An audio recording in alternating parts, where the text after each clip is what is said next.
पिछले वीडियो में आपसे पूछा था ना, एक ही दाम में आपको क्या ज़्यादा पसंद आएगा, सिर्फ एक फूल या पूरा गुलदस्ता। चलिए आज एक और सवाल पूछते हैं। 100 रुपये में आप ज़्यादा से ज़्यादा क्या खरीद सकते हैं? कंफ्यूज हो गए? तो इस वीडियो को लास्ट तक देखिए और जानिए दोनों सवालों के जवाब। क्या आपके साथ भी ऐसा हुआ है कि आपने अपने दोस्तों या कलीग्स की सलाह पर एक परफेक्ट दिखने वाला इक्विटी म्यूचुअल फंड पोर्टफोलियो बना तो लिया है, लेकिन इस पोर्टफोलियो से आपकी उम्मीद के अनुसार रिटर्न्स नहीं आ पा रहे हैं? या फिर आप एक perfect equity mutual fund portfolio बनाना चाह रहे हैं जिसमें स्मॉल कैप, मिड कैप और लार्ज कैप का तड़का हो, लेकिन आप कंफ्यूज हैं कि कौन सा म्यूचुअल फंड खरीदें और कौन सा छोड़ें। अगर आप फंड्स शॉर्टलिस्ट कर भी लें तो किस फंड का आपके पोर्टफोलियो में कितना वेटेज हो और बाजार के उतार चढ़ाव में आपको क्या डिसीजंस लेने चाहिए, ये कैसे डिसाइड होगा। इसके बाद हर फंड में अलग अलग परचेज एप्लीकेशंस डालने का और पूरे पोर्टफोलियो को रेगुलरली रिव्यू करने का टेंशन वो अलग। म्यूचुअल फंड निवेशकों की इसी समस्या का समाधान करने के लिए HDFC म्यूचुअल फंड्स लेकर आए हैं HDFC diversified equity all cap active fund of fund. ये एक ऐसा फंड ऑफ फंड है जो आपके किए निवेश को अलग अलग इक्विटी म्यूचुअल फंड्स में निवेश करेगा। बाजार के उतार चढ़ाव और मूड माहौल के हिसाब से उन म्यूचुअल फंड्स के बीच में स्विच भी करेगा और बाजार पर लगातार पैनी नज़र भी बनाए रखेगा। नॉर्मल म्यूचुअल फंड्स में जहां आपको एक या दो फंड मैनेजर्स की एक्सपर्टीज मिलती है, वहीं इस फंड ऑफ फंड में आपको मिलती है फंड मैनेजर्स की एक पूरी team. HDFC diversified equity all cap active fund of fund के फंड मैनेजर आपके लिए चुनेंगे बेहतरीन इक्विटी ओरिएंटेड म्यूचुअल फंड्स और आपके पैसों को बाजार के मूड माहौल के हिसाब से इन फंड्स के बीच में स्विच करेंगे ताकि आपके पैसे पर ज़्यादा से ज़्यादा रिटर्न कमाया जा सके। चुने हुए फंड्स को मैनेज करते हैं उनके रिस्पेक्टिव फंड मैनेजर्स, यानी आपको न सिर्फ इस फंड में स्मॉल, मिड और लार्ज कैप का डाइवर्सिफिकेशन मिलता है, बल्कि आपको अलग अलग फंड मैनेजर्स की एक्सपर्टीज का भी फायदा मिलता है। तो क्या ये हाइब्रिड या मल्टी एसेट फंड है?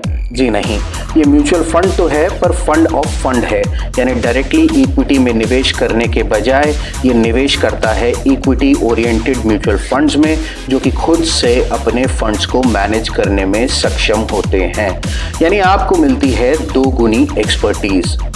कुल मिलाकर बात यह है कि आपको मिलता है लार्ज, मिड और स्मॉल कैप म्यूचुअल फंड्स का एक परफेक्ट ब्लेंड, जो कि अपने आप में डाइवर्सिफाइड है और फ्लेक्सिबल भी।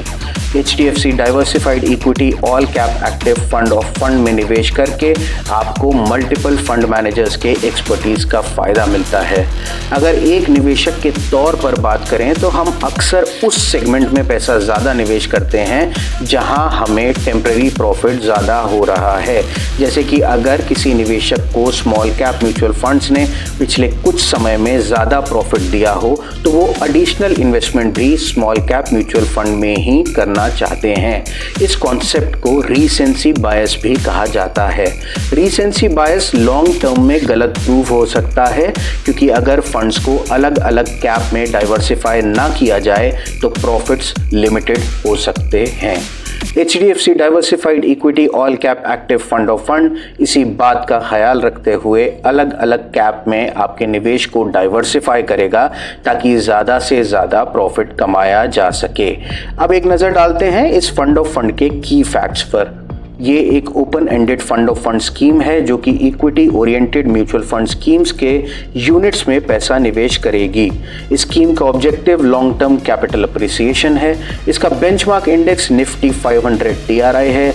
डोमेस्टिक इन्वेस्टमेंट्स के लिए फंड मैनेजर हैं श्रीनिवासन रामामूर्ति और ओवरसीज इन्वेस्टमेंट्स के फंड मैनेजर हैं ध्रुव मुच्छल। असेट एलोकेशन स्ट्रैटेजी बहुत ही सिंपल है, यानी इक्विटी ओरिएंटेड म्यूचुअल फंड्स में एक्सपोजर 95 75% से 100% तक की रेंज में रहेगा। इस NFO में निवेश मात्र 100 रुपए से शुरू हो जाता है। एग्जिट लोड अलॉटमेंट डेट के 1 साल के अंदर 1% है और 1 साल के बाद कोई एग्जिट लोड नहीं है। ये फंड सिर्फ उन्हीं निवेशकों के लिए सूटेबल है जो लॉन्ग टर्म कैपिटल अप्रिसिएशन में इंटरेस्टेड हैं।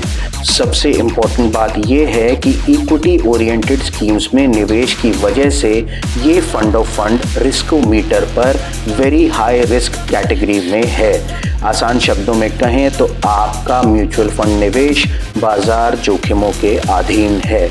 क्या आपको इस फंड में निवेश करना चाहिए? एक निवेशक के तौर पर हम सब की एज, लाइफ गोल्स और रिस्क लेने की क्षमता अलग अलग होती है। इसीलिए किसी भी प्रकार का निवेश करने से पहले अपने फाइनेंशियल एडवाइज़र की सलाह ज़रूर लें। अगर आप इस फंड के बारे में पूरी रिसर्च कर चुके हैं और अपने एडवाइज़र से सलाह भी ले चुके हैं तो डिस्क्रिप्शन में दिए HDFC म्यूचुअल फंड की वेबसाइट के लिंक पर क्लिक करके इस NFO में निवेश कर सकते हैं। और अगर आपको तलाश है एक amphi registered mutual fund distributor की जो आपकी ज़रूरत को समझते हुए आपको सही म्यूचुअल फंड खरीदने में सहायता कर सके तो डिस्क्रिप्शन बॉक्स में दिए गूगल फॉर्म को फिल कर सकते हैं ताकि हम आपको एक amphi registered mutual fund distributor से कनेक्ट करवा सकें। अगर आपको ये वीडियो पसंद आया हो तो इसे लाइक, शेयर और चैनल को सब्सक्राइब करना बिल्कुल ना भूलें। जय हिंद, जय भारत।